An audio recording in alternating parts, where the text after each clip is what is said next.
Welcome back, guys, gals, gays, and nays, to the Hangout Quest podcast. I'm Alex. This is Camry.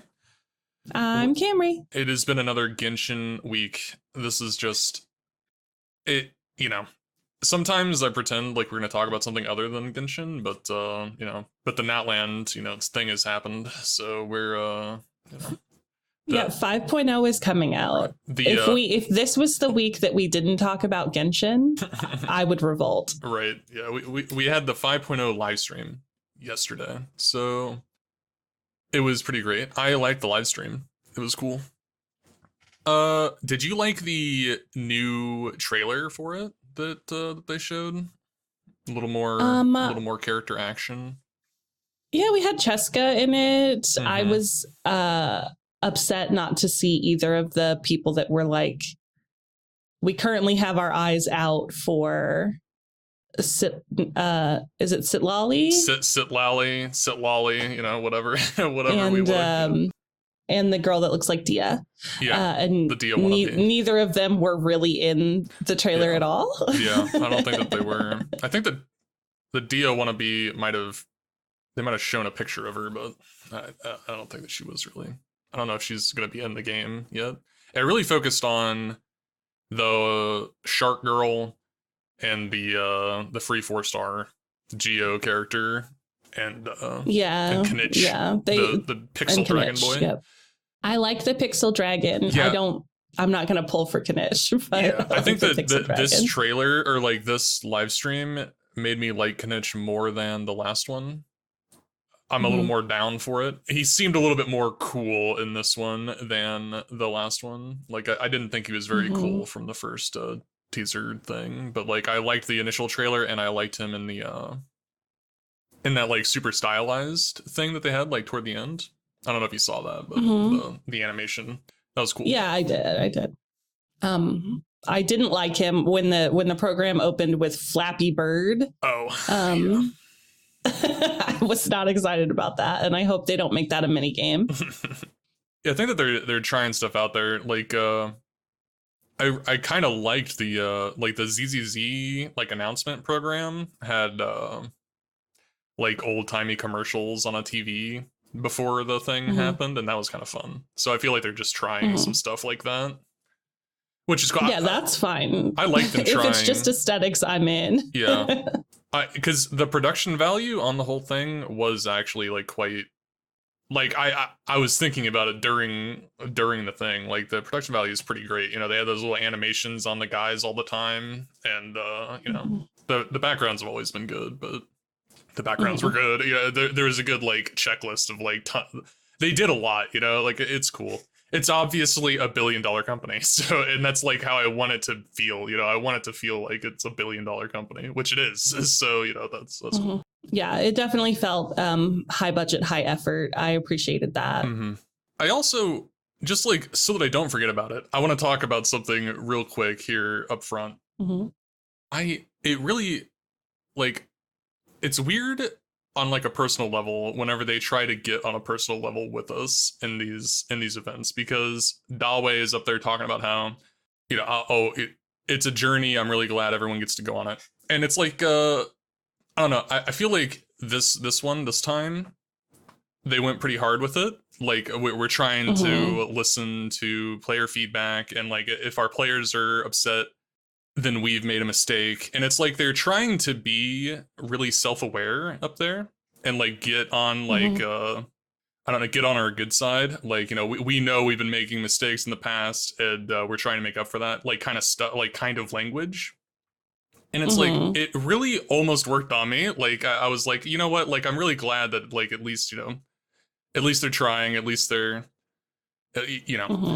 but it's like, we can't forget that these people are just like, I'm very against some like, I don't know, bigger names in the community, like poo-pooing on the game for like being a bad game all the time. Like, I don't like it when people are super, super negative about the game. But I felt very negatively about them trying to get on our good side this time. Like, it really didn't work on me because it's like I don't know. You can't be self-aware or like I don't even know like what I want from them, which is why I wanted to talk about. Like I don't know what they could do or say to make me feel better about it. It's just like them trying and not really following through with a lot of the stuff we actually want. It does make me kind of upset that they like talk like that and then don't really follow through with it ever. And it, I don't know. Yeah. Anyway. My issue right now is that there's a lot of rampant criticism about the game, like not giving enough rewards and we should have 5-star selectors and optimizations and the things that they gave us. But the bigger issue right now in the community is the whitewashing issue. And that is not something that was addressed or spoken about that I caught in any of that. So they're up here going, if we've upset people, we've made a mistake. We're trying to make it better. Here's a 5-star. Here's more primo gems. Here's, game mechanic changes. We are not going to present you with any information about the whitewashing controversy that's going on right now. And we are not, as far as I can tell, going to change anything about that. Yeah. So if DaWei had gone up there and been like, listen, we got off base. It is correct that we are culturally appropriating from a region where people look a different way than we've portrayed them. And it's wrong of us to portray those people differently because that takes the people away from their culture. And that's not fair. So we're working on fixing that. We've already rolled out some characters. So those characters are going to be what they are, but we're making changes to upcoming characters that you haven't seen yet. I would be all for it. It would have been like, yeah, this is the heart-to-heart we needed to have. Good job. But it felt like the heart-to-heart we were having was about having a 5-star selector. And that's not what I care about as a criticism of the game.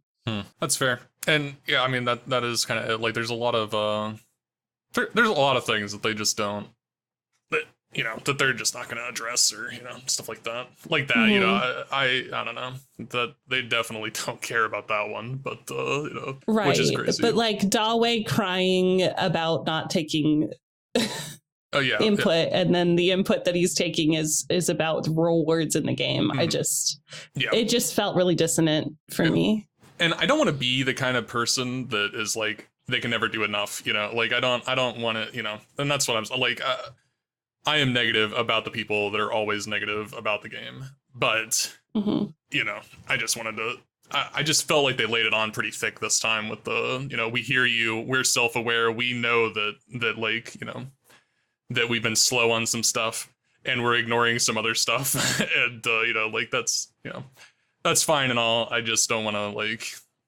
I'd rather them do it than not do it, I don't know. I feel like I'm getting off track here. Let's talk about how much we like what's happening. So I really like a lot of speaking of 5-star selector, we're getting a 5-star selector, which is great. I'm excited about it. It just doesn't solve my problem. Sure. Yeah. We're getting a 5-star selector and like tons of primos, like the obviously just lots of primos from the anniversary stuff because they're kind of swapping, like Lantern Right is just going to be Lantern Right now, and the anniversary, like the version update is now called and will continue to be called the anniversary version update. So like now we're at the anniversary. It's not going to be in the Lunar New Year anymore. So that's interesting, but we're getting tons of primos just for the version update, but they're also like giving more primos for the Archon quests. They're giving more primos for like the Oculus discovery, which is interesting. Right. So lots of rewards, but yeah.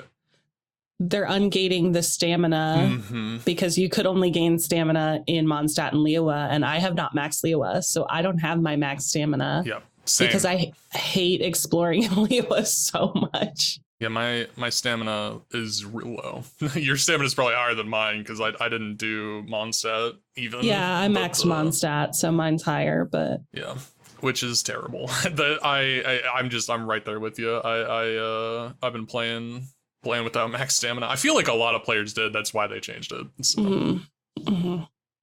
Right. Well, in asking new players to go back and max Mondstadt and Liyue and play all the way up to 5.0 Archon Quest. It's just like, it is a lot to ask for something that makes the game infinitely more playable. Mm-hmm. So yeah. I do like that they're making fixes for that. I didn't really understand. I know that one of the like Q&A questions they got was how are you treating new players like for like 5.0? Kind of the same question Fontaine got. Like, how are they going to get to Natland? You know, like what's the, you know, can new players even play in Natland? And I feel like I don't really remember what they said. Like, is it just going to be like Fontaine? Like, do they just get a teleporter there? And that's the that's kind of it. Yeah, they need to get to a certain adventure rank, I believe, and then it will unlock access directly to Natland, so that you don't have to play through everything in order to be able to get there. I guess I'm happy about that. I remember whenever I first started playing the game, I got Kuki Shinobu was like one of my first 4 stars, and I couldn't I couldn't do anything with her because couldn't do anything with her. She fell behind a little bit because I couldn't get the flowers from Inazuma. And I think Natland's on the mainland. You had to co-op to come get them from my world. Yeah, I think that's what I did. Which is dope. But which is cool, and they have that mechanic, but having to beg strangers to let you take things when you're underleveled and they may not follow you around to support you is rough. Sure. Yeah, that's cool. Yeah. And like, even if it's on the mainland, like you can run from Mondstadt to, I don't know, like if you got Sino at Adventure Rank 10 and you had to run to the Sumeru Desert to pick up beetles, like that would be awful. Like you can get there over the mainland. It's just like literally 10 miles away. So it's hard to get there. Yeah. That's funny. They're adding a 10 pull to the like the AFK timer. Like if you've been gone for 2 weeks or whatever, you get a 10 pull instead of so returning players are gonna get some pulls. That's cool. Which is nice, yeah. Yeah. I major update is the artifact juice. Oh yeah. I was saving best for last there because that's probably sorry. No. I'm just saying, like, that's probably one of my most anticipated things. That's probably what I'm most excited about is the juice. I'm so excited about it because I fucking hate farming artifacts, and this means I don't have to as much. Well, it'll just be easier because your inventory is not going to fill up like it did, you know? I don't know. Well, you can choose the affixes. Oh, you're talking about the artifacts. I see. Okay. Yeah. Yeah. The you use the juice to choose. I see. Yeah. Oh, that's not what I'm most excited about the salvage system that they're taking over from Star Rail. Salvage is great, but choosing my main stat and substats on an artifact is huge. Yeah, that's fantastic, especially for a more casual player like you that like you don't really care that much about the final state of things. Yes, I need it to be good enough. Which is great. You know, and good enough is definitely going to come a lot easier with this. The problem is for the more hardcore players. It's funny because you know it's like it's kind of a I'll never be happy, you know, kind of situation because they're literally giving us, you know, one of the best things for these stupid random artifacts that, you know, any gacha game has. This is pretty much the pinnacle of like, you know, we get to choose a main stat and 2 effects. The problem is if you care about if you care about the stats, it doesn't matter. You know, we get like 2 of these a month and our rolls are still there's still a 50% chance or whatever, you know, every roll is a 1 in 4. So it's like the traits are just going to roll poorly and then it's just going to be useless. So it's not, you know, it's like, it's not going to help that much, but you know, it will help, just not very much, you know, for people. So what you're saying, because I make you do my artifacts either on a video call or I just give you my password to do them, is that actually for me it doesn't matter at all. Well, it does matter for you because good enough is definitely gonna happen more easily because of this. Like, you know, for a fact it's gonna help. and it'll help me too. It's just not gonna feel like it that much. Like every time I get one and it rolls poorly, I'm gonna feel very sad and cheated. But like a poorly rolled, correct main stat is still a pretty good artifact. So it doesn't, it doesn't really matter that much for. It doesn't matter that much for us normal people with healthy brains. Yeah, well, yeah, correct. Yeah, sorry. No, I mean it's true. The problem is, I don't know, man. It'll help everyone. It just doesn't feel very helpful to me. But it'll be helpful. Yeah, I like that. I wonder how many we're gonna get, because the thing they showed, the like natural one we get is like once a month, and you have to feed like 100 artifacts to it or something. That's not the exact science, but it was something like that. And it said like it said times remaining once per period, or like one for this period, but I don't know if it's one per period, or if it was one remaining after, they did some other ones. Like I think it's going to be like one or two per month if you're not buying the battle pass. We are going to have to just wait and see, I think. Yeah. I don't know if they released anything more about it, but I'm not opposed to buying. Well, some of them were free in the battle pass. Yeah, if you're just unlocking them, what they showed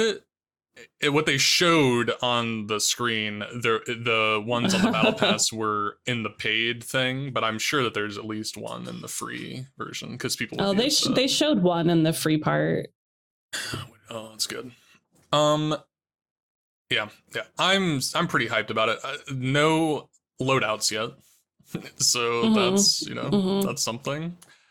I don't understand how it is this hard to give us that, but whatever. It's fine. Whatever. Hey. Yeah, I'm super hyped about the salvage system though. That's probably my favorite part of the update is salvaging, because inventory management is just awful. I mean, what's going to happen? I do know that is a problem often for you. Mm-hmm. It's not like this is going to fix my inventory problem, because I have an inventory problem on Star Rail too. But that's just because I don't spend as much time looking. Like, I don't want to spend the time and effort that I spend on Genshin going through my artifacts. I don't want to do that on Star Rail. So I feel like it'll still be pretty helpful in Genshin, because I'm more willing to do the artifact stuff. Anyway, what are some other? We gotta move on. What's the? They changed the wishes. Okay, yeah, let's talk about that. What's the? You said you found an infograph for the new special event thing wish that happens. Yes. So it seems like the way that it works basically is that it makes it like a 55% chance to get the 5-star that you wanted, because when you lose your 50-50, there's a small percentage chance. And I don't know if we know the percentage yet, but people are saying 5%, that it will then trigger an additional, the force, whatever it's called. I see. The magic stuff, the sparkles. So you get, it's still a 50-50, but there's a small chance that it'll be forced into being like, I see. So 5% or so. It's forced just a little into bit being more a win. I see. Now, I've seen some data collecting sites like a while ago, and I think it's pretty common practice for these gacha games to have the 50-50s be not actually 50-50s. They're actually a little bit weighted in the players to the player's advantage, because they really and I think it's common practice in gacha games, because they really don't want players to find out that it's slightly weighted against the players, because that would that would be devastating to their reputation. But what's good about it is that it still counts as a 50-50 loss. So your next one is still a guarantee. It does not take away. Yeah, it doesn't take away the regular guarantees. Wow, that's crazy. If you get it, then you're getting 3 guarantees in a row. That's what makes it Wow. extra special. Okay. So it's not just like a small percentage buff. If you get that small percentage buff, it's a big deal because your next one's still guaranteed. Interesting. Okay, I did not know. I didn't realize that fact. That's real dope. That's fantastic. Right. That's what I'm like. People are underexcited about this because they're not understanding. Yeah, it doesn't change the guarantee penny. Nice. I was just sitting here being kind of excited about like getting like my point was it's usually favored in the player's advantage in the 50/50s, but this just makes it like slightly more. Like I think that the numbers I saw on I think it's like about 1%, like it's a 51-49% basically in Genshin. And I thought that this was just basically turning it into a 56, 56%. But what you're saying is actually even better. That's fantastic. Yeah, that's wonderful. It still counts as a loss of a 50/50, and then it forces you to get the character that you wanted in the first place, but it still counts as a loss. That's dope. So your next one continues to be guaranteed. That's so many roles that's crazy.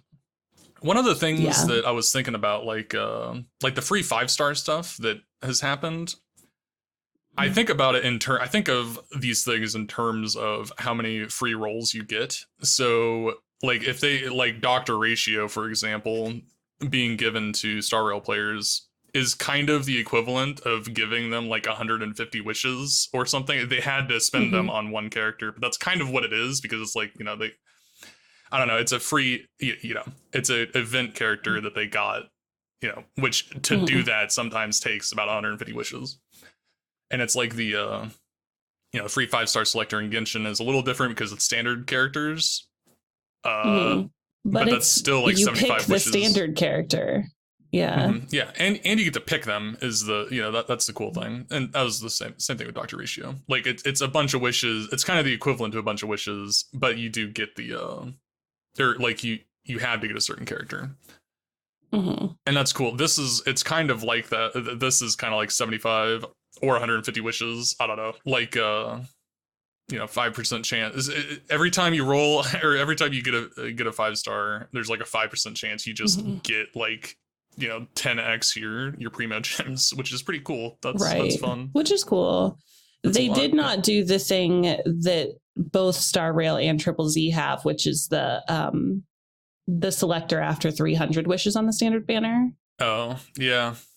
They have not done that. No, they're giving us anniversary standard characters instead. Yeah, that's probably better, honestly, because I don't know. I don't think I'm getting to a 300 in a year because I don't buy standard wishes except the 5 a month. Same. Yeah. I don't know.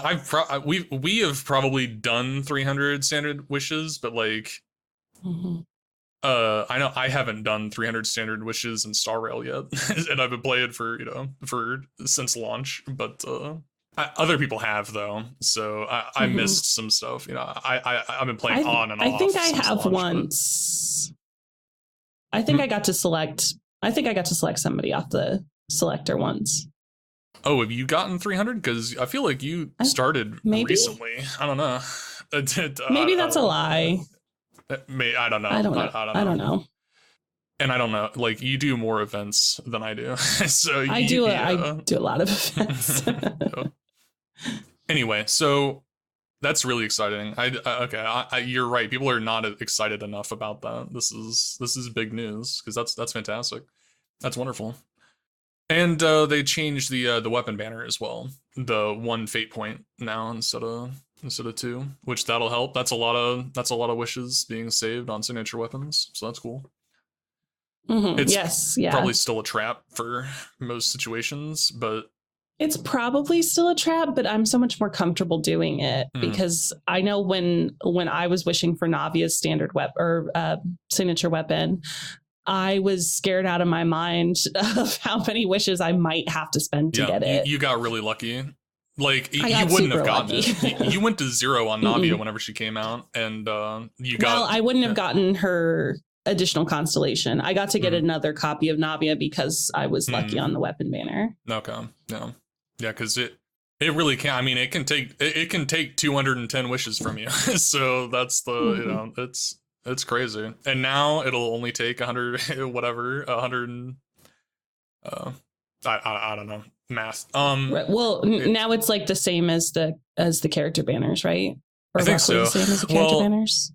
The pity is slightly different on weapon banners. I think it's like character banners, it starts at 75 and ends at 90, and I think that on the weapon banners it starts at 65 and ends at 80. So okay. Yeah, so I think it's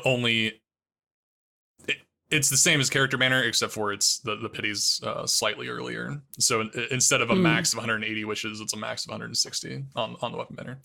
Plus, your 50/50s don't carry over. Like if you lose your 50/50 on the weapon banner, or well, it's not a 50/50. That's the problem. That's right. Still the problem, You can't build pity on the weapon banner. You have to. You can build pity. Complete it during. But it doesn't carry over. No, the pity does carry over. Like if you wish 64 times. It's so confusing. I'm so sorry. Yeah. If you wish 64 times, those 64 wishes will carry over to the next banner. It's that if you get the 5-star and get a fate point, then that doesn't carry over. And that's the I feel like you knew that. It's just that's the I have to be talked through it every time I think about going to I'm so sorry. The weapon banner because I get confused. And that's what they want. So if you lose your 50/50 or your whatever chance, which is not really 50/50, you get a fate point, but you can't take that into the next. So that's correct. It used to be that you needed 2 of those. You needed to lose twice to get a guarantee, and now you only have to lose once. Yep. And the same thing applied with the 2 points. Like if you got 2 points, the 2 points didn't carry over into the next one, which is so you needed enough to guarantee a weapon. Like to guarantee a weapon, you'd have to you have had to be able to get there 3 times. So yeah, it's and now it's only 1 that can't carry over. So you just have to have fewer wishes to guarantee the signature you want. But yeah. Okay. It's exciting. That's cool. I'm happy about it. 1 fate point's cool. Fate points are awful though. And like your confusion on this, it's just annoying because that's like one of the things that annoys me about it's a $1 billion company, and one of the things they just want to do is confuse you, and like like they want you to be confused and accidentally or whatever, like not fully understand like what you're spending your primos on, but whatever. Anyway, I'm happy with the wish changes. I wonder, no announcement for Chronicled Wish again, though. I wonder, that's when true. Coming. When they said from time to time, they meant it.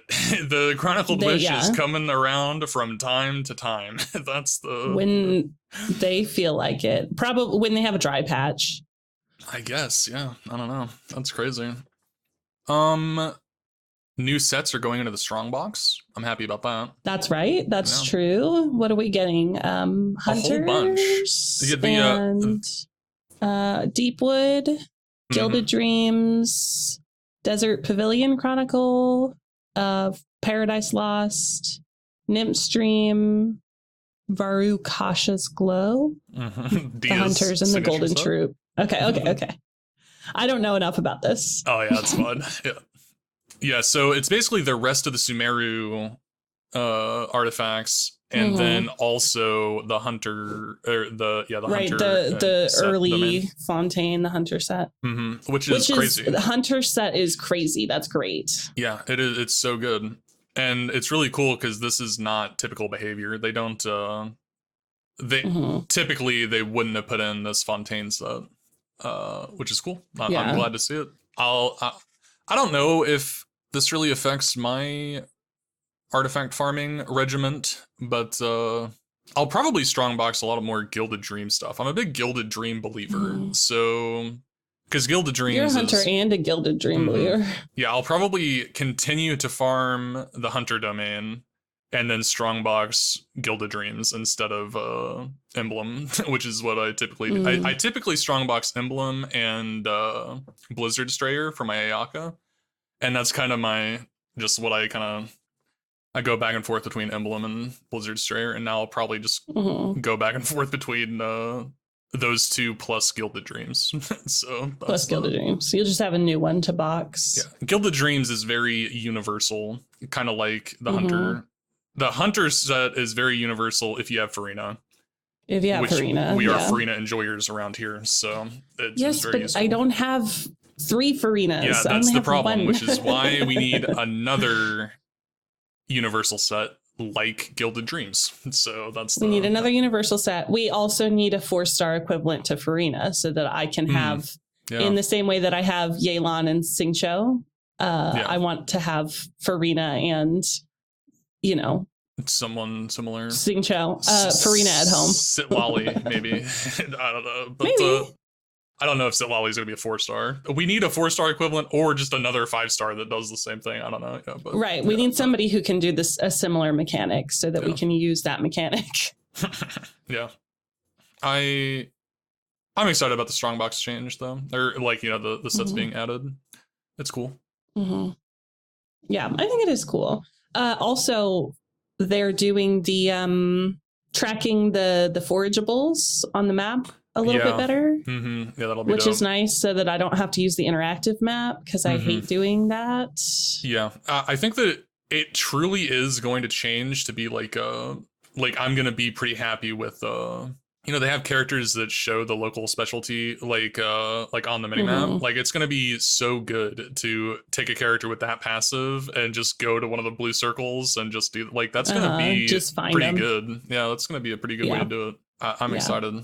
Great combination of things. Because I don't mind to run around looking for them either if I have to, but it is nice to have the circle. Yeah. Because I don't know where all these things are, I kind of know, but it's and sometimes they're in more than the areas I know about. So, it's cool. I am a big interactive map enjoyer. I do use that a whole lot, but I'm happy to not use it though. It's not like I'm emotionally attached to it. I'm a little emotionally attached to the Oculus guide maker that does the really long-armed guy that points to the Oculus. I do. Yeah, that's great. That's a pillar of the community in my eyes. But other than I am still going to be doing that, but I don't want to have to rely on a route video or the interactive map every time that I need forageables. It's just really frustrating to me. Yeah, I agree. Especially where I don't know if anyone else in the world has this issue. The launcher for Genshin, since the Hoyo Play launcher came out, I can't tab out of any of my Hoyoverse games with any kind of ease. I forgot that you're dealing with that. I'm so sorry. Yeah, so watching a video that I have to pause is just not really an option. Yeah. Damn, dude. That really sucks. I'm so sorry. It's funny because yours got ruined and then mine got better. I used to not be able to tab out of Star Rail, but it when the launcher came out, it fixed that for me. So now I can do that super easily. So I don't even have to tab out. My mouse just goes over. I can just go over to the other screen. I can't even, my mouse won't leave the launcher. Even if I don't have any game open, if the launcher's open, I'm locked to it. And I don't know if you know a fix for that in the comments. Leave it for me, please. For the love of God, leave it for me. That's crazy. I wonder if anyone has. Yeah, I wonder if that has. I mean, it's obviously a problem with the launcher. So I bet someone else has your problem. I wonder if you could find a Reddit post about that or something. But yeah, maybe. Damn. That sucks. Let's see here. Ooh, all of the menu changes for food is coming, which is interesting. Yeah. What are they changing there? I think it's what is different? you get a prompt whenever you're about to eat signature food, which is fine, and then you can also it prioritizes lower grade food now too. So whenever you die and want to just resurrect a character, it doesn't immediately go to the signature dish of someone and that's what they use to resurrect you if you want to do it real quick. Now it's going to be lower value food, and I think that you might be able to select other versions of that too. I don't really know, but other than that, I don't really know what else. Oh, they're adding a filter and search function for the foods too. Interesting. That's wonderful because I have no idea if I have the recipe for certain things. I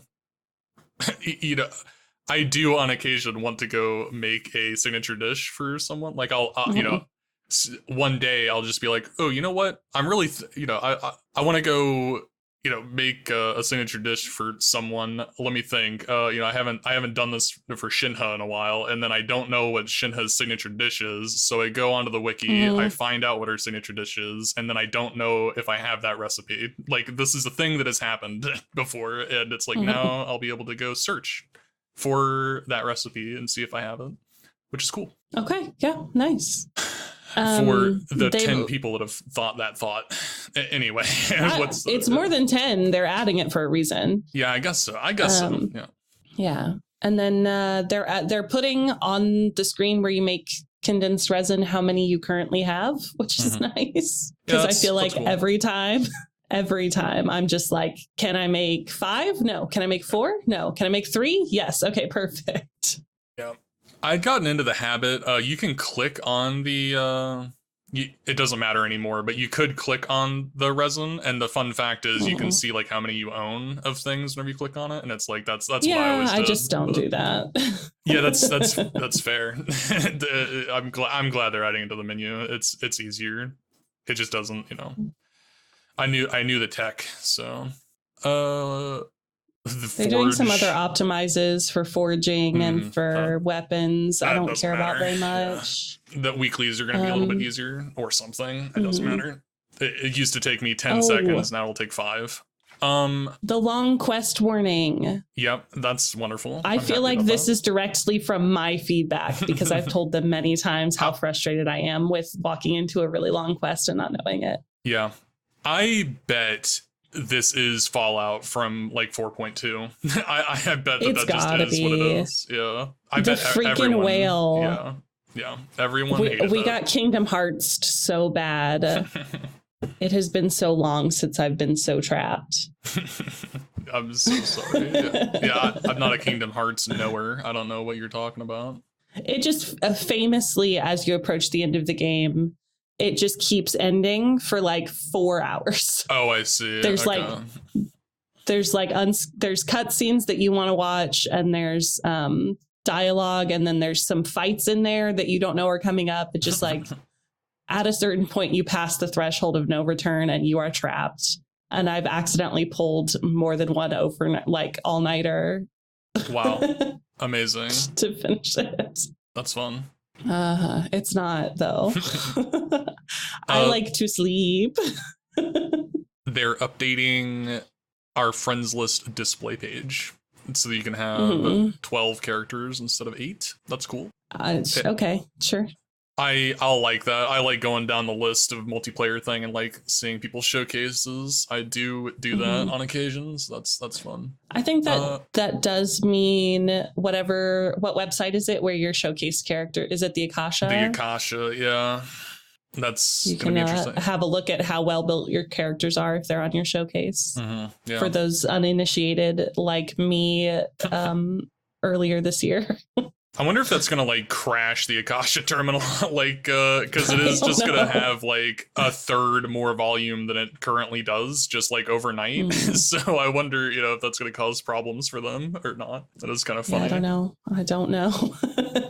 But that's cool. It's going to show us how many max friendship characters we have. You famously don't care about friendship level, and I do a whole lot. So it's going to be kind of funny. You're going to have like such an inflated stat there, or not inflated, but just like a large stat. Yeah, I'm legitimately earned. Yeah, that's right, dude. I think I'm working on like one of my last batches. Like whenever these characters get to level 10 in my teapot, I think like all the characters I own will be will be max level. I'm gonna have like 40 or 50 that are. That's nuts. Yeah, you're gonna have like 11. But you know what? I care about exploration. You care about friendship. Like everybody's got something in this game. That's what makes it nice. Yep. Makes it a good game. Yeah, they're removing the weekly bounties and stuff, which I am upset about. I think that we misunderstood them taking it off of the battle pass. I think that the money is still going to be on the battle pass or Mora. It's just you have to select it instead of something else. So it's weird. It might even out. I don't really know. But either way, getting rid of the bounties and reputation quest is like minus 120k every week of Mora, and I'm pretty sad about that. But I don't know. They might replace it with something. Right. But. Well, there's also like there's requests that you can do for each region, and like I don't know that I did them all in Fontaine because I did the exploration and I did some, I fought the bosses, I did the bounties, but I don't think I did the like requests or got through all of the requests that are possible. So there is like some story stuff and some flavor text behind those. So are you talking about the things you get from the weekly bounty board, or are you talking about from the weekly bounty board? Okay. Yeah. There's the bosses, and the requests are. I think that they're both going away. There's once you max it, I'm pretty sure you can't do them anymore, which is kind of a bummer because sometimes I like to just fight sort of a challenging fight, even if I've got max reputation in that place. That's fun. It's cool. I like to bring that Melazine her butter. Sorry. Right, yeah. I thought I'm kind of sad specifically to see these go away because I think it was Jeff talking about, and I agreed with him really heavily that the bounties are actually one of the more interesting mechanics in the game. Like, I like them just putting out some bosses in the world that have like immunities and weaknesses to things, and it like kind of. Like if something's immune to pyro, it's one of the only things in the game other than like the hydro tulpa that's immune to hydro, and there's lots of bosses like that. But it just put an enemy, kind of an elite enemy out into the world that's immune to fire damage, and you have to go like do something about it. That's an interesting mechanic, and like it's cool. And I would have liked to see them expand on it instead of get rid of it. Like I think it was one of their more interesting mechanics. So, and they're not getting rid of it. You do it once to max out the region, but then they take it away. So it's like I feel like they should have expanded it, not reduced it. Is my argument? Yeah, because I think it was one of the more interesting things in the game. They do have local legends, and we don't know if in Natland there's going to be more diverse and more interesting local legends. Yeah, that would be cool. Maybe that can fill that gap in a way that's like you don't get any money for it, unfortunately, but yeah. And local legends are like hard, so local legends are so hard. Yeah, it's a little different than an elite monster. It's harder than a monster out in the world, but it's not. It's nowhere near a Vivian. A local legend is like harder than the actual bosses. Sometimes. Oh yeah, and our world level is increasing, so the local legends are going to get harder. Yeah. That's true. I don't know if I'll raise my world level. That's awesome, dude. Yeah. I don't know if it sounds worth it to me. You should. It's going to be a little bit harder, but all the drops are going to increase so much. I don't know. And your account, your Hutao one-shots things, so I know, but not Vivian. Vivian is really hard. You just don't go fight Vivian. But she's out there taunting me. She's out there taunting Farina. People forget Vivian is Farina's nemesis, dude. Right, it's actually it's not. They're not named. We don't know if it's Vivian or the other one. Or the other one. I'm so sorry to the other one. Your name is less memorable than Vivian. Vivian's a great name. Vivian is a great name. There's a character in Dragon Age named Vivian that is super awesome. So anyway, I don't know. We're gonna. You don't care about Dragon Age. There's a new Dragon Age coming out though, and I'm super hyped. Well, I believe Ayaka Ishii is going to be in it, and I love them, so I might be. Is it a voice actor? Do I know them? I don't know if you know them. I will have to look them up. I know them. The problem is, I know them from stuff where they're themselves. Oh, I see. Podcasts. And you would have to see what they look like. I see. Well, they're in like Dropout stuff. College Humor.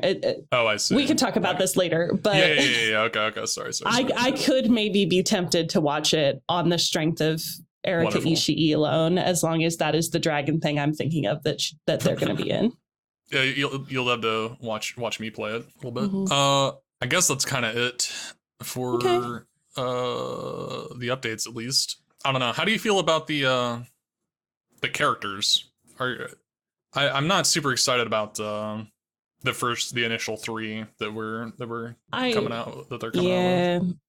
I'm not I'm not enthused by any of the first set of characters we're going to get, but I feel like that's kind of how it is in most of the regions. We get brought in with like a 4-star that's really chipper and cheerful, and 1 5-star that is kind of edgy, and 1 5-star that is also just really here for it.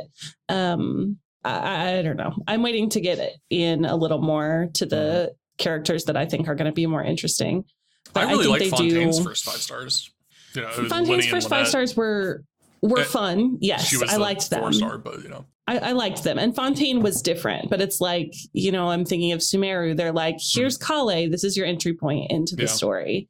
And, you know, she's nice and she's sweet. And I like Kale, but yeah, we love Kale.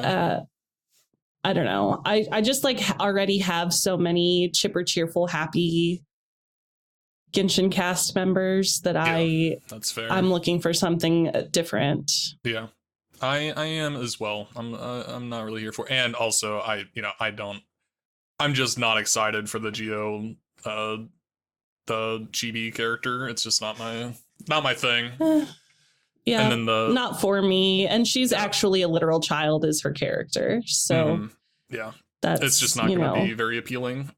And then the 5-star shark girl is like, you know, like you said, she's just whatever, a happy person, and I can't, I can't. That's chipper, not good cheery enough for surf me. Instructor who just loves to have fun. Yeah, that's great. I have March 7th already. I don't know. No.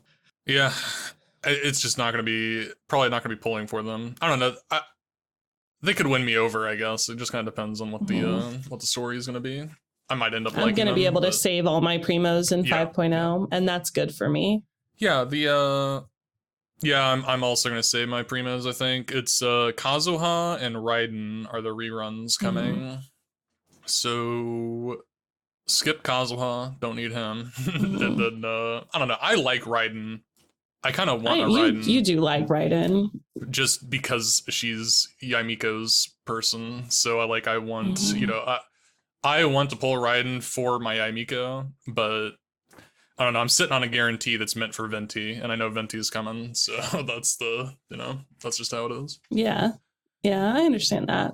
She is on the second half though, so we'll see. I'd have enough to get Venti, even if it wasn't this guaranteed, but we'll have to see. You could change your mind. We'll hold. We'll wait. If Venti is on the first half of 5.1 with good 4-stars on the banner, then I'll use my guaranteed on. That's so many caveats. Yeah, there's a lot. Yeah, if that happens, then we're going for it. If specifically, if that doesn't happen, then I'm just saving my guaranteed for Venti. Right. Well, we're getting Raiden, but they're not trotting out all of the Archons in succession, like people they might be. kind of assumed they would. They might be, but we've got Kazuha jumping into the order here. It was like that. It's like that every time. It's one Archon per patch. Per patch. Okay. It's not Archon after, like 2 Archons per patch. It's one per patch. Is typically what it is. Okay.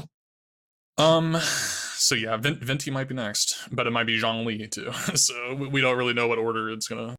Yeah. We do not. I wonder if Farina's going to be at the end of that train or not, or whatever would I call that? I think it will be Farina. I don't think they're going to bait and switch and start using Neuvillette in the Archon space. Right. I guess I just mean like Farina just had her rerun, so it would be 4 or 5 patches from now. But I wonder if they'll want to do her that early or not. I don't know. They might. I don't know.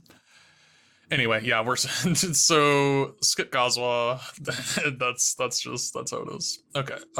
That's fair. So one last thing, I guess, here for this special program would be talking about I just forgot her name, but Murata, the Pyro Archon. Murata. Yeah.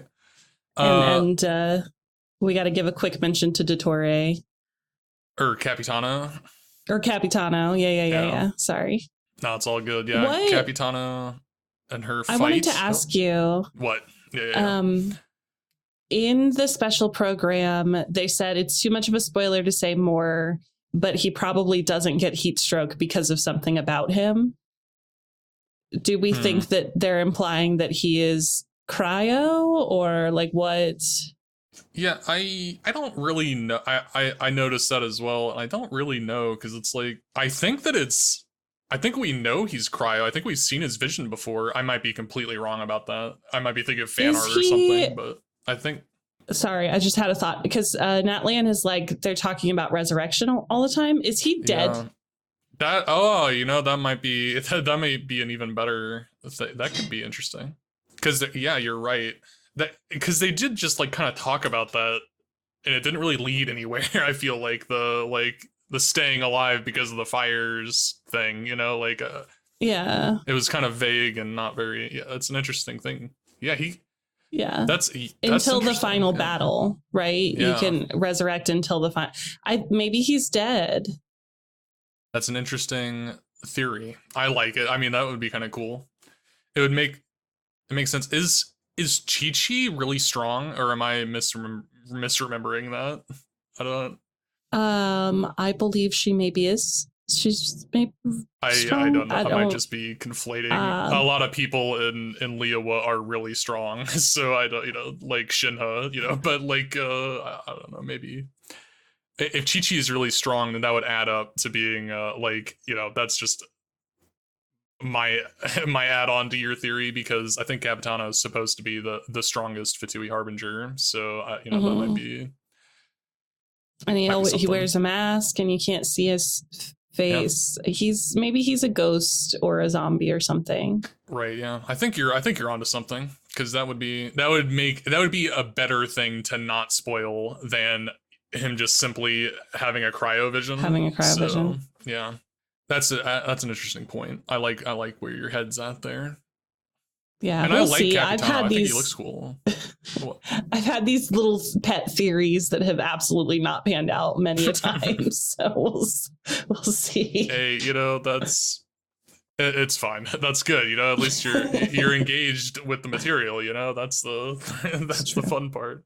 Yeah, I really. Okay, so I really like Capitano. Whenever he took his cloak off, that's cool. And he revealed that he has a playable character model under there instead of him just being huge, which is sad, but hey, that's I don't know. That's what it is, yeah. At least he might be playable, so that'll be cool. He might be playable and he might have the cloak, which makes him look bigger, so I don't know. Mm-hmm. That's whatever. I would be excited. I think, I need to get his story, but I like the way he looks, though. But that's not, it kind of, he would need a good story to get my primos. But right. Do you like him like that, or what? Or I don't know. Are you interested? Or are you not interested? I'm just not sure. And I know that that's not the response that you want. No, I think that he hasn't gotten a whole lot of story stuff. So it's like, if you're not in love with the way he looks, then it's going to be the story stuff. And we haven't really gotten that. He's super mysterious. And I mean, that's cool. But when I need to know what's underneath the mystery. That's right. To want to come around to it. So. I'm sure we'll get there. I'm sure it looks like he's going to be kind of a main character, kind of like Arlecchino was in Fontaine. So, except he's a little bit more evil than Arlecchino, I'm guessing. But, it seems like it. Yeah. That's all I've got for you is just it seems like it over and over. Heck yeah, dude. I'm excited. Honestly, Arlecchino's questline made me pretty excited for Capitano, because I'm just gonna spoil a little bit for you. Yeah, you just are gonna have to. At this point, I'm being a problem. Yeah, you haven't done your homework. You got to go to her. But we fight Arlecchino and lose.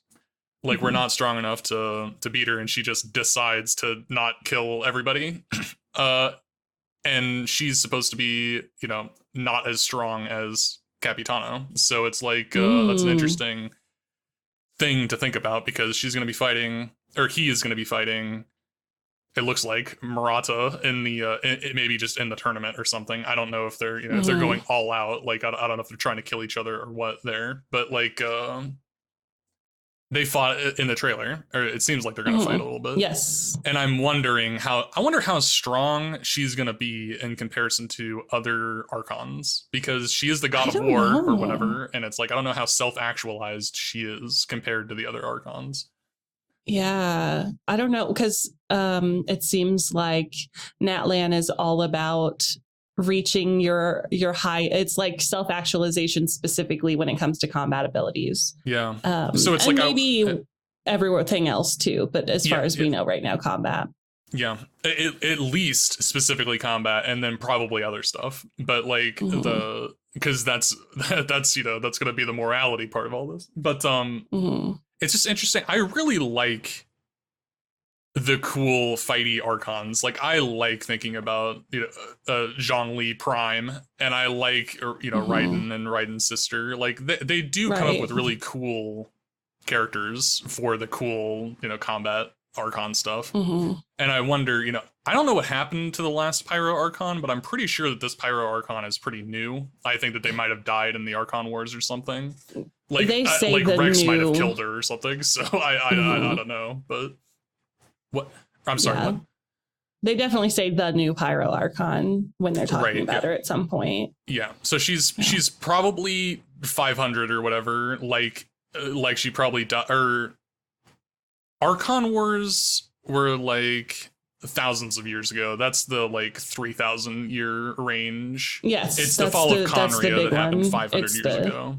Yeah, the Cataclysm. Okay, so if she died in the Archon War, then if the old Pyro Archon died in the Archon War, then this new Pyro Archon could be up to 3,000 years old. If she died in the fall of Conria, then she's only going to be Nahida and Farina's age. So like she's either almost as old as Zhongli or as old as Farina and Nahida. She could just be like a human though.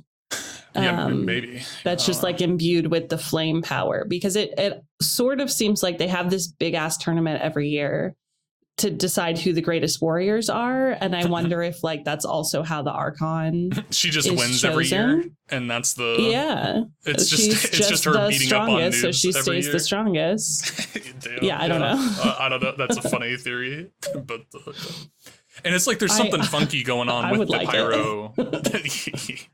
There's something funky going on with the pyro power too, because we can't resonate with it. You resonate with it, yeah. So I wonder what that's about. Maybe you have to earn it in Natlan, which supports my theory. Yeah, dude. That's funny. Yeah, so I'm excited to see her be a cool Archon, and I'm wondering, how just how how powerful she's going to be. Just how cool. Because I don't really know if an Archon could beat like I said, we lose to Arlecchino, but we beat Raiden. So, I wonder, what the, But with the power we beat Raiden with the power of everyone's wishes in the whole country. Like everyone's vision lends us strength in that fight. True. We do get beat pretty bad before that. Yeah, I guess you're right. So my A equals B equals C like thing that I was about to do doesn't really apply there, but right. Us as the avatar for every person who lost their vision in all of Inazuma is as strong as Raiden. We can beat her then. Yeah. Okay. Well. Yeah. So I wonder, if Arlecchino could beat Raiden. Maybe not. I mean.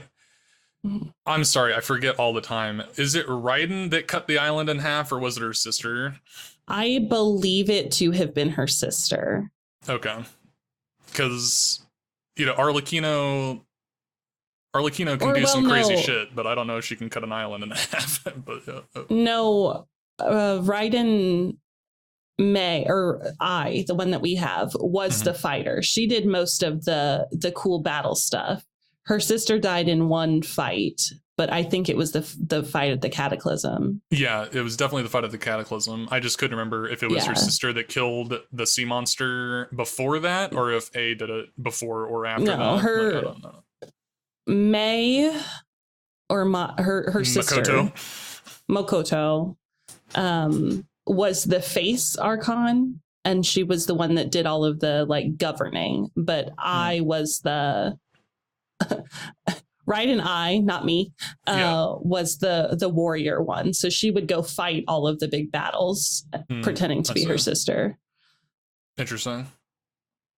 Well, that's that. So yeah. Anyway, I wonder if A could beat. I wonder if any Archon could beat any of the Fatui. You know, I wonder if any of the Fatui actually stand a chance against an Archon. Obviously, Signora did not. So you know, and I you know, the Balladeer didn't lost as well, lost to us. So you know, right. Even with Enosis. Yeah.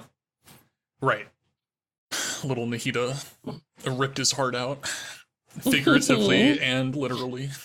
But then she's rebuilding it in the figurative ways. Yeah, she is, dude. Heck yeah. I heckin' love the Wanderer, dude. What a good character. He doesn't have a heart. Good character. He's looking for his heart. That's like part of it. That's like the thing. I know. He wanted the Gnosis to be his heart. Nahida took that and is now refilling his heart with, you know, with what he really needs. Love. Yeah. Yeah. Anyway. But back to the Pyro Archon. Yeah. I like that her whole hair glows when she's fighting. Yeah. I just think that's cool. People love the Archon hair stuff, so this is good. I wonder if that'll happen. You know, like when her ult is ready, will her hair glow like that, or will it be glow? Just the edges? I suck. I will pull for her if her whole hair glows when she does her ult. Yeah, dude, yeah. I bet that's all what I need. I bet she's already a pyro pole arm. Or I don't think it's. I think it's a great sword. Is it a great sword? I think so. I think she's using the region craftable great sword. Oh yeah, it is a great sword. It is a great sword. That's really good. That's better for me. I hope she's fast with it though, because you know I can't. Yeah. I can't play great sword characters who are slow. I just can't. I wonder what she's gonna be up to, you know, because I bet you're right. I bet the hair glow. I bet she's got like a transformation, like ult, like Raiden or something. But everyone wants her to be a Bennett upgrade, like a buff character. But I don't really know if that's gonna happen. I feel like I don't think this Archon is going to be an off-fielder. That's what I'm thinking. I understand people's hope for it, but I don't. That seems unreasonable to me. Yeah, it might have been. I would have believed it a little bit more 6 months ago, whenever we had, you know, where girls couldn't be on fielders is basically Hoyo's stance from a while ago. But now they're kind of they're off that. So we've got a lot more on fielding women these days. But I don't think the Archon of War, the Battle Archon, is going to be an off-fielder, and I think it's a little ridiculous to ask for. Yeah, I think you're right. The Archon of War isn't going to put a circle on the ground to buff someone else. That's just not. It's not what it's going to be. But hey, if that's what it is, I'll retract this statement that it's not going to be that. But I will not retract the statement that it's ridiculous if it is. So yeah, it shouldn't be. It shouldn't be that. It shouldn't be that. Well, I'm excited. I like her. I'm liking her more now than I like. Initially, I didn't like her that much, I feel like, and now it's she's kind of growing on me. So we'll see what what her story is. We'll see. I'm not sold on the bodysuit, but I really need to see the in-game character model, because I have now turned around on Cloud Retainer based on the in-game and Emily also. So I'm just gonna reserve my judgment until I see her in the game. Right, you're right. That's because they really do sometimes have fantastic in-game models. So which is funny. For some reason, funny it just feel like doesn't translate. yeah. But usually it does. Like, I feel like it's usually the splash art that kind of baits you, because the splash art, I feel like, usually looks really good, and then the model maybe doesn't. But, and you know, right now the in-game models are so good that sometimes they're better than the splash art, which is crazy. Yeah. Yeah, I'm excited. Yeah.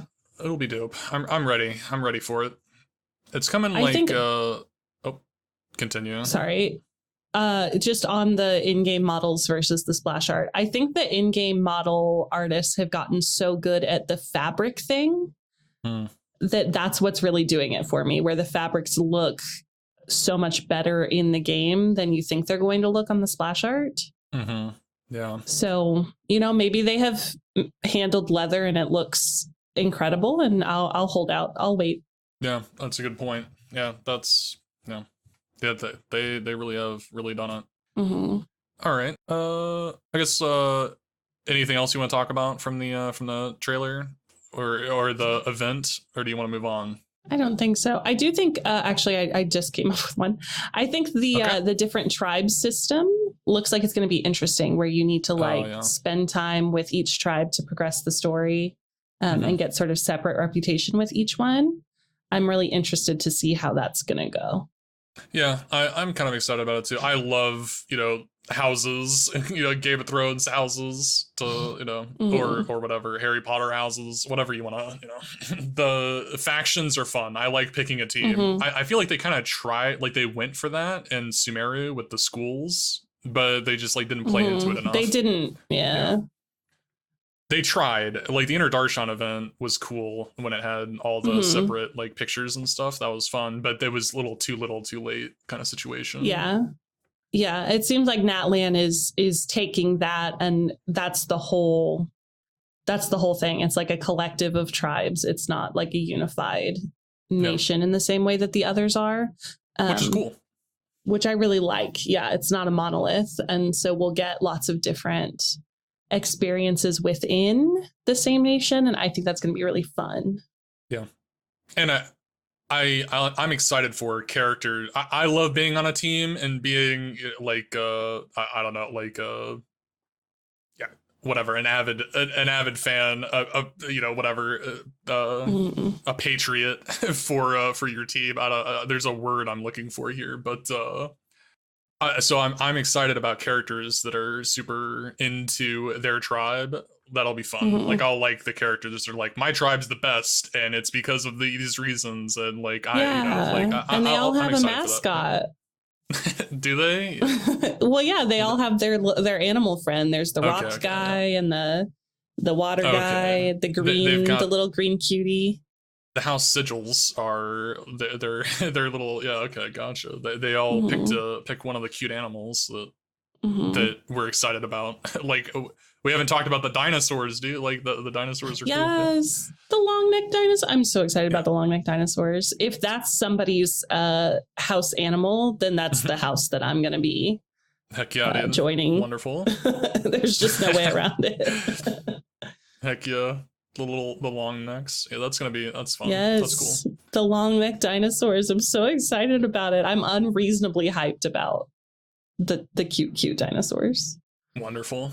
I'm turning around on the dinosaurs. I didn't really like them. The very first Natlan trailer we got, I didn't really like them. I know you were really cranky about them. And I'm still kind of cranky about not getting mounts, or maybe these things taking the place of mounts, and I don't know. Anyway, the things that we possess.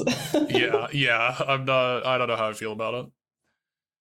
But yeah, I'm a little more excited. I like the long necks, and I like the I guess the land shark looking things. I don't know, probably the tribe mascot for the shark girl. It's Mulani's, yeah. Yeah, but I liked the way those things looked. I don't know. I like the way the dragon looked. The boss that they showcased. That was like a dragon. That was pretty cool. The dragon was cool. The big fat chonker looks fun too, though. See, I'm not excited about the chonker. It's like a fat T-Rex that's also. I'm not saying I'm gonna love it forever, but I do think it's funny as a thing to put in the game. Sure, yeah, that's fair. I bet that they're the mascot of the Geo 4-star with the drill, because they burrow into the ground and they do the same kind of thing. Anyway, yeah, that's That's cool. I like the way the animals look. Yeah, well, we have a geo animal, a hydro animal, and a dendro animal. So you'll probably like the cryo animal the best when we get to Sitlali's tribe. Ah, yes. This is perfect. You've pointed that this is amazing. Yeah, I hadn't really been thinking about it like that, but yeah, hopefully the cryo animal's the best, and then Sitlali will be the best. So that's okay, cool. I think that's all I want to talk about for the trailer, or for the I don't know, the event, whatever this is, the live stream. Yeah, I think that's fair. Yeah. All right. We're excited about 5.0. That's great. Yeah, I was pretty happy. I'm happy about all of this. I think it's definitely going to be it's a banger of an update. Like, I'm not disappointed pretty much in anything. So this is I'm excited to move on. I don't know how we'll see. I am less interested in the Archon quests than ever before, but that's Fontaine's fault, and so I don't. It is Fontaine's fault. I do think that like a big tournament, pilgrimage, this like team versus team, tribe v tribe thing. I do think that we're gonna like it a lot because we really liked the Inner Darshan thing. They just need to land it in a way that I care about, because they are leaning a little bit into it being sports, and I need them to lean back out of that a little bit, because I do not care about sports, and I do not want to play sports in this game. Sure. Yeah. All right. Let's move on to the ship of the week. It's the ship of the week. I shouldn't, because there might be a song there now. We'll see. Heck yeah. Yeah. It's the ship of the week. Ship of the week.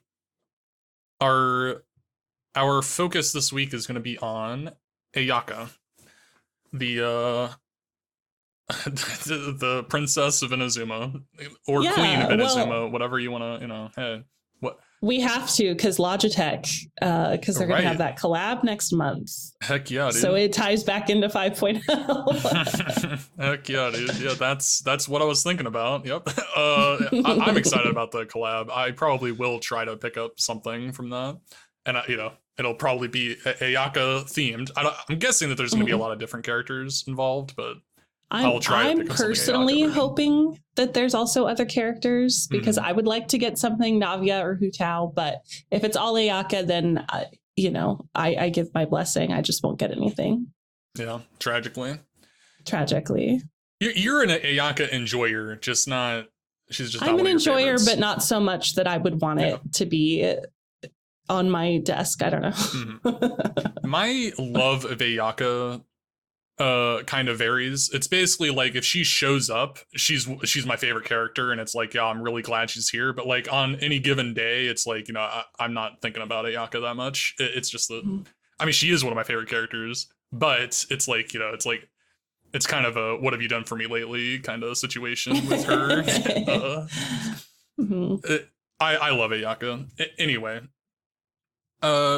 so I'm really happy to talk about her and her ships. So let's get to that. So Ayaka, it's kind of like Jean, where she's kind of a busy person and she's got a lot of responsibilities, but she's kind of actively looking for someone to like, I don't know, like to blow off steam with. Like, we've got a template for her, and it's Aether, unfortunately, but it's like she's got a very traditional like I don't know, approach to things, I guess, and she shows us that. She kind of shows us what she wants, so which is healthy.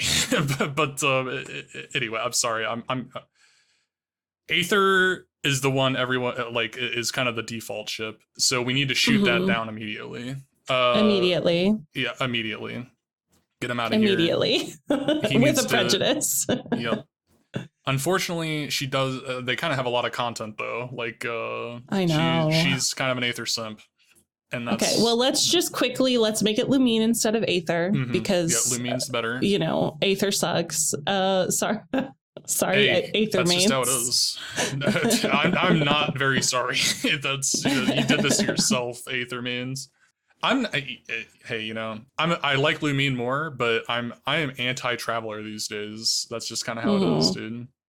But anyway, yeah, that's Lumine is definitely a better pick. They just don't have a cutscene together or something. That's true. Well, they do for me. I think that there was like I think that like one of the trailers for one of the Lantern Rites involved Ayaka and Aether, but I don't know. That wouldn't surprise me. Hoyoverse always defaults to Aether because that's the canon choice, I think. Tragically. But yeah, so Lumine is an option and she's fine. It's just the Traveler kind of sucks. So she's the Traveler. Yeah, unfortunately, that's just how it is. So another, one that people talk about a lot is Toma because of course, but I'm fine with that. I like Ayaka Toma, but I feel like Toma's got better options, or not better options, but like more better options. Yeah, I think that Toma neither of them rely on each other for this ship. Like they both have options other than each other that make more sense. So that's just kind of how it is. Well, they also they have such sibling vibes, I feel like. Yeah, I agree. Toma is dating Ayato, and Ayaka and Toma are close friends and sibling in-laws. And the romance for me just doesn't feel like it's there. The spark is missing. Yeah. I think that they've got big friend energy, and that's just they do have big friend energy, which is dope. And hey, I'm fine with the ship. I like, that's fine. The fan art of that is much preferable to Aether, so this is fine. Sure. So past that, I'm sorry. What? I was gonna say, given the cultural exchange trip, we also now have Yoimiya for Ayaka. That's right. And I'm okay with this. I'm actually quite okay with this. I think this is. I actually think they have really great chemistry. I like them together. Yeah, and I think Yoimiya really plays into, like I said, like Ayaka is kind of looking for someone to blow off steam with, and I think Yoimiya is a good option for that. And that's. And I think that they've got good chemistry. I liked them in the film festival. Yes. I also think Yoimiya would not be afraid to like help with some paperwork or like make things easier for Ayaka so that she's not working as hard so that they can go enjoy the fireworks. Yeah. I think Yoimiya is a helpful. One of my problems with Yoimiya is she's so good-hearted. So that's, and it's completely unfair because, but it shows my my hypocrisy here because I blame Yoimiya for being like a goody two shoes waifu while praising Ayaka, who is a goody two shoes waifu. So it's like that's, I don't know. I'm biased. I like Ayaka more, but I think that they are quite similar, and I think that they would. I think Yoimiya's goody two shoesness. If Ayaka asked for help, Yoimiya would totally help, and that's kind of Yoimiya loves to help people. That's one of her things. So she loves to help people when they ask. She's also not an overstepper. She'll get into people's business and help them solve things, but she's doing it while doing the things people have asked her to do. Right. And I think that that's important for Ayaka because I also can see her having a hard time with someone who oversteps and overhelps. Yeah, I think I think that's totally it's an interesting thing to think about relationship wise, because I think that Ayaka likes to ask for help. Like she is a very good communicator in that, like she's like, hey, like I want to spend time with you. Let's go do this stuff. That's why we went on those dates with her in the Archon quest. She's like, hey, I want to spend time with you. Let's go spend time. Like she asks for help, and Yoimiya, like she will ask for it, and Yoimiya will give it, and it'll be like it's a good communication style. They both would like each other in that way, I think. Right. I think that is true. I think there are some characters who would overhelp that I wouldn't match her with. Like Goro is a classic overhelper. Also, she deserves better, but like as an example of a character who would overstep. Right. Yeah. Yeah. No. So yeah, Yoimiya is great, and That's wonderful. And it seems like that might be one of the more canon ones that they're gonna like move forward with. I don't know, as they do more events. But which I hope so. I think that they made a really great pair. Yeah. And I think that helps Yoimiya out. That helps Yoimiya more than Ayaka, because Ayaka is such a catch. Anyone could end up. Yoimiya didn't have very many good options, I feel like, before Ayaka. Like she didn't spend a whole lot of time with anyone other than like the Traveler. So I don't know. It was kind of hard to. I feel like it would be hard to ship her with someone other than Ayaka nowadays. Like I don't know who her other like default ships were. I'm not huge on the Yoimiya scene, so I don't know. I'm not either. But she is rather an isolated character. They don't let her out to interact with other people we know. I think that she was kind of supposed to be kind of like Kaching, I guess. Like she's kind of meant to be a waifu for the Traveler, I feel like. Like, kind of like Ayaka, kind of like Kaching, Anyway. So past those, one of the ships I like to advocate for is Ayaka and Lynette these days, just because of her brother having Toma the dog. Ayaka, it just makes sense to have her with the cat. But the cat. And I think that their personalities would be kind of fun together too. Like I think so too. They both like a nice quiet tea time. Yeah, they both love tea. Lynette's a huge tea person, and Ayaka is a tea baron, so that's how it goes. That'd be cool. I think that works out quite well. Yeah, and of the cat girl options, I think that Lynette is the right one for Ayaka. I think Kirara would not. That's not a meshing personality. Yeah, definitely not. Ayaka is too calm for that. Way too calm for that. Yeah. Which one of the new ones I wanted to bring to you. Just to think about it, I don't know. I'm thinking Farina and Ayaka, and one of my things my thought process is Ayaka is kind of what Farina would be if she was calmer. Was kind of my thought, but I don't know. I don't know if that really adds up to to shippable. I'm just thinking. Can you further explain Ayaka is who Farina would be if Farina was calmer? Yeah, so like they're both like. Because I disagree. You don't think so? Interesting. So if Farina was a little more level-headed and calm about like leading people, I feel like they'd have very similar like leading styles. Like they're both good-hearted, and I guess it's kind of all of it. Like it's kind of hard to. It's just like Farina wants the best for people, and if she was calm about stuff, she wouldn't be like. I don't know. I guess that's kind of it. The heart on the sleeve. This hits my issue with Ayaka. And with so much respect, Ayaka feels like the base model for personality that they build off of in Genshin, but they didn't give her anything extra. So she's good-hearted and she cares about people and she wants her friends to be happy and she likes tea and she, does combat, right? And then all of the other characters are that plus something. So Navia is Ayaka plus actually she's a mob boss and she likes to bait. Farina is Ayaka except plus she's sort of neurotic and she likes to act. True. So like Ayaka is the template. So if you're saying if a character were a little more bland, they would be Ayaka.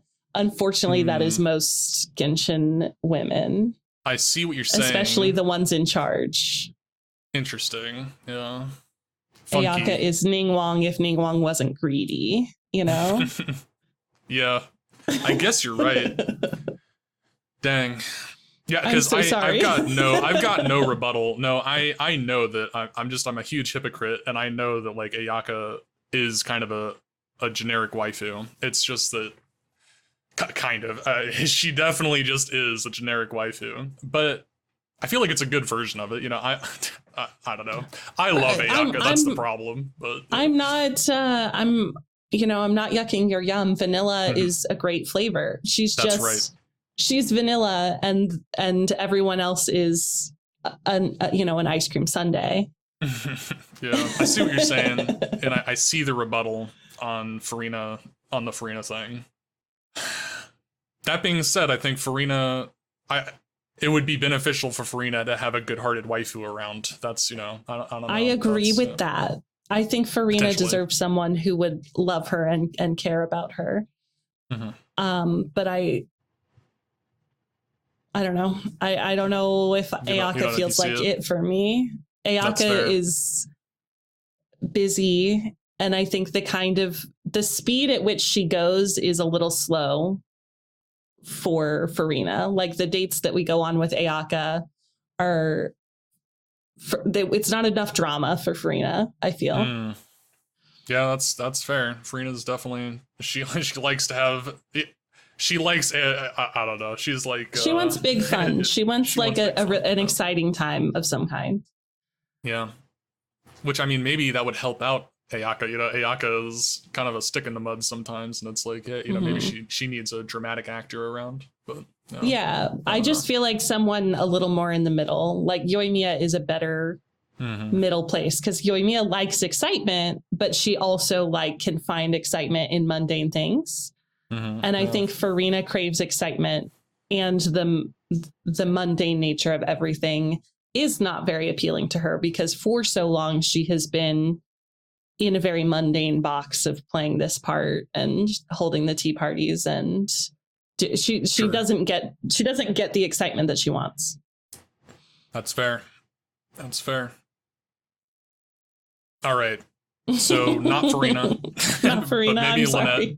No, it's okay. But Lynette, I think, is a great example of somebody who would be good with Ayaka. I honestly, I think that's maybe her best ship, because they match in so many ways that are nice. And then they're opposed in ways that are nice. Like Lynette is a little bit less outgoing than Ayaka is.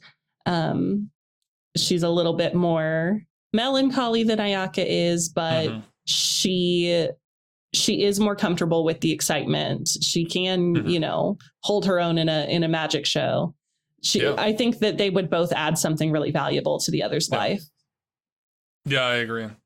Yeah, it's totally it's so true that she could have the same dynamic of social interaction where she just hides behind Lenny all the time. She could totally just do that with Ayaka too. Ayaka could be the talker. That's yeah, and would enjoy that, and then they would both enjoy their nice quiet time together. Yeah. And Lynette would be the top, and it all works. Yep. Potentially, yeah. I don't know. I've got my suspicions about Ayaka's dynamics, but we don't have to get into that here. Well, we should, but anyway. So who else? What else is there? Because now, what's the?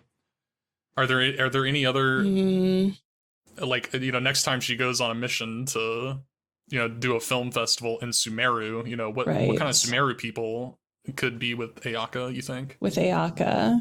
Because, Kaveh can be with anyone, so that's kind of... Kaveh can be with anyone. I think that Ayaka would get frustrated with Kaveh in the same way that I'll Hate Them does.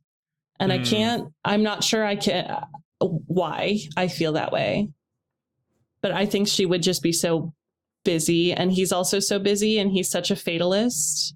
Yeah. And she's such an optimist. I just don't know. Yeah, because it's would it frustrate her? Because, I'll Hate Them's spoken, thing that he's disappointed him in Kaveh about is that Kaveh has no self-respect. So he'll tire himself out and put himself in bad situations for the sake of other people all the time. And it's Ayaka would probably do the same thing, tell him, hey, you shouldn't do this, you should respect yourself a little bit more, and he wouldn't listen really. And it's she might get tired of that cycle pretty quickly, like I'll Hate Them does. Yeah, I think she wants him to be she wouldn't be able to pull him out of that. Yeah, because she has a little bit of that also. Yeah, but she knows where the boundaries are, and he doesn't, and that's I think it would be a problem between them. I think that it's funny how serious of a point that is, but yeah, it's true. I'm sorry. That's all I can do. No, that's it's cool. I love that Kaveh has a serious character flaw. That's a good one. That's a real character flaw. So that's cool. Anyway. I think maybe Tainari would be a good Ayaka partner. Yeah, I think that their personalities would meld nicely, and she doesn't mind being like he likes to express like how much knowledge he has, and I think Ayaka would ooh and ah at how much knowledge he has. And, yeah, I think she would enjoy hearing about the things he cares about, and he would enjoy hearing about the things she cares about. And they could be sort of experts on different things. Yeah, and both. And I think they could get along. Interested in the tea. Like Ayaka is a tea nerd, so she could talk to him about the tea, and he would be learning a lot about the tea. And I think that in a good relationship, I think Tainari would be the kind of person that's like, tea's not my thing, but I'm going to turn myself into an expert for the sake of talking to my partner about this. And it's like, I can really easily see him going like, tea is not my thing and I don't really drink it, but I love to grow plants. And so I have a tea garden for my partner because they love tea. Yeah. I think that's totally could be something that he gets up to if he meets and falls in love with Ayaka. I think that's totally I think doable. he easily would. He'd just be like, in the way that he's a little bit dismissive sometimes of like, they're just interesting plants to grow. But if you wanted to make tea from the lavender and chamomile that I'm growing, there's too much of it. So, go right ahead. I'm thinking like, and Tainari, I'm thinking about a little bit beyond this too in the tea industry, because Tainari is himself a little bit of a rebel and a little bit of I don't know, like willing to do some not shady stuff, but stuff kind of against social rules, social faux pas, stuff like that. He's kind of doesn't really care about. So I feel like Tainari would get along with Ayato really well. As a brother-in-law. I think that they could get up to some things in the margins of what's acceptable. In as far as like trade and legislation, and they could do some things, and I think that would be fun. Yeah, they like to kind of orchestrate. Yeah. I think that they'd be a power couple brother-in-law situation. I don't know. I like them. I like the idea. Right. Well, because when we're thinking about who could date Ayaka, they have to get along with Ayato because those two are so closely related. Right. Yeah. That if it's someone that would clash with him, if it's someone that would clash with him, it wouldn't work. She'd break up with them. Yeah, that's true. Her brother is her only family. Lynette would get along with Ayato. Yes, and I think Ayaka would get along with Lenny. I don't know if Lenny and Ayato would get along, famously, I don't know if Lenny and Ayato would, but they wouldn't have to. Yeah. They're both wildly socially adept. So I think that they would be able to be okay with each other. So I think they would like low key compete with each other all the time until one of the girls needed their help, and then they'd be definitely like together making incredible plots and plans. Yeah, true. No. Yeah, I just want to backtrack on what I just said about Ayato.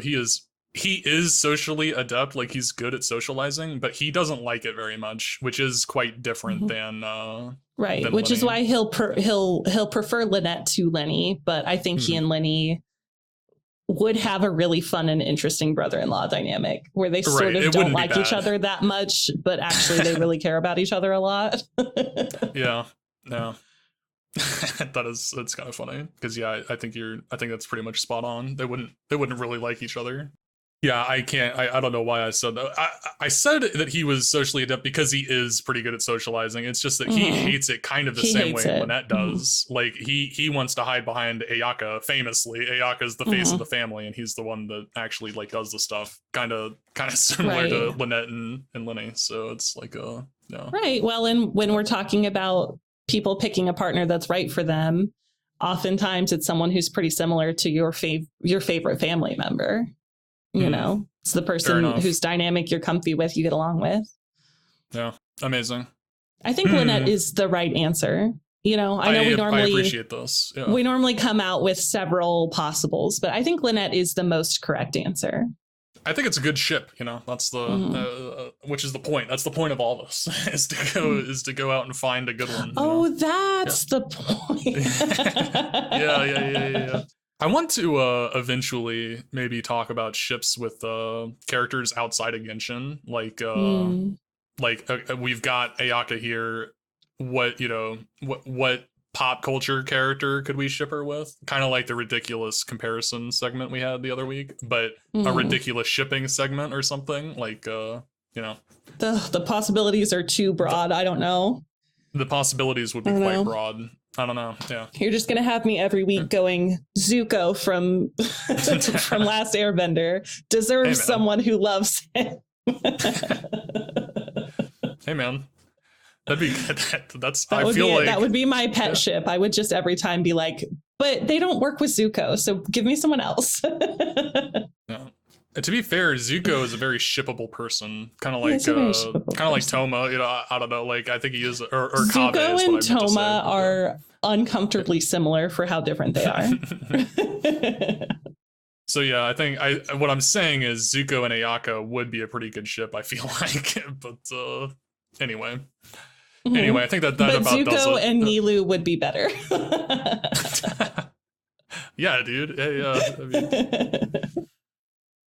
he likes his water ladies, so he does, and he got cheated out of the correct ship in his show. So that's correct. Yep. Yeah, let's wrap this up. We've been yapping. Let's Ayaka's got. She's wonderful. It's a good. She's got good shipping options, and anyone would be happy to get shipped with Ayaka. She's a catch. We love Ayaka. Anyway, true. And she can use the catch. So. I don't know about that, but yeah. She can hold it in her hands, can she not? No, she can't. No.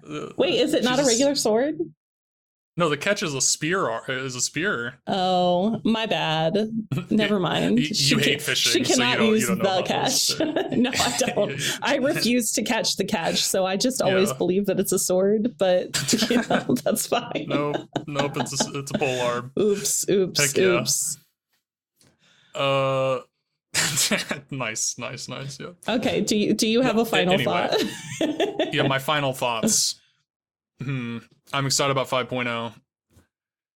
I heckin' love Ayaka, but it's kind of indefensible. It's not indefensible. Indefensible. Me loving Ayaka isn't indefensible. I'm self-conscious about how much I hate the other goody two-shoe waifus. That's the indefensible part, is that like I lash out. It's indefensible that you hate Ganyu, but you love Ayaka, and that's fair. I agree. Yeah, I mean, yeah, that's just how it is. I like Ganyu a little bit more these days. She has the benefit of being cryo, which, you know. Anyway, I do heavily criticize Ganyu and the other overworked waifus though, and that's just how I did my soul searching, and this is where we ended up, you know. Anyway, I love Ayaka and her big forehead and her wet socks. I love it. That's just how it is. Yes, she's so deeply flawed in all the ways that don't matter. Yep. Oh, nice. All right, my final thought is that I'm excited for 5.0, and that I don't want to become a collector of Pyro characters, but they keep giving me Pyro characters that are cool and neat and fun, and I might pull this Archon. Who knows? My account is disgusting in that I have so many fabulous characters that I do not use. So, what's another one? Yeah, and you're going to be getting a Dia soon, the real Pyro. That's Archon. right. Yeah, I'm going to pull a Dia on the standard banner, and then I will have every standard character. I'm really hyped about that. So. It's crazy that I beat you to having all of the standard characters. It is a little bit, but I have so many Tainaris is the thing. I also have a lot of Tainaris, but that's you only barely beat me, and you got Dia on her event wish banner. So I think we're kind of even, actually. Yeah. I did. I wished for one of mine where you did not, but I've gotten a lot of Tainaris, and I have actually gotten pretty lucky with, I've gotten lucky in that I got more Dias. Like I have like a C2 Dia or something right now. Right. You've which got is Dias. Amazing. You are quite lucky on the 50/50s. I feel like you haven't lost a whole lot of 50/50s, which is, I think I have lost 3 in the time that I've been playing Genshin. That's a lot. That's a lot, that's a lot of time to have only. It's a lot of time. It's a lot of characters that I have on my account. Like I always go to soft pity at least. But I almost always win my 50/50. So it's okay. Which is that's an okay problem to have. Yeah. That's I think I've been a little unlucky, and I think you've been a little lucky on that regard, which is probably another thing that's played into all this. Yes. Yeah. Anyway, you're gonna get a Dia, and that's wonderful. Maybe get Dia and the Pyro Archon. Your account might be super pyro heavy here soon. Might go pyro heavy, and you know what? That's fine. Maybe fun. Those two will work well together. Hopefully. And I mean, that's the trademark of, that's how do you be a good character in Genshin? You got to work well with Dia. That's the... Yeah, that's how you know that they are good characters. That's right. All right. Well, I think that about does it. Perfect. Let's get out of here. Well, good night, babies. Good night, babies. Time to look. Where the fuck did we stop? 1 hour 50. Oh my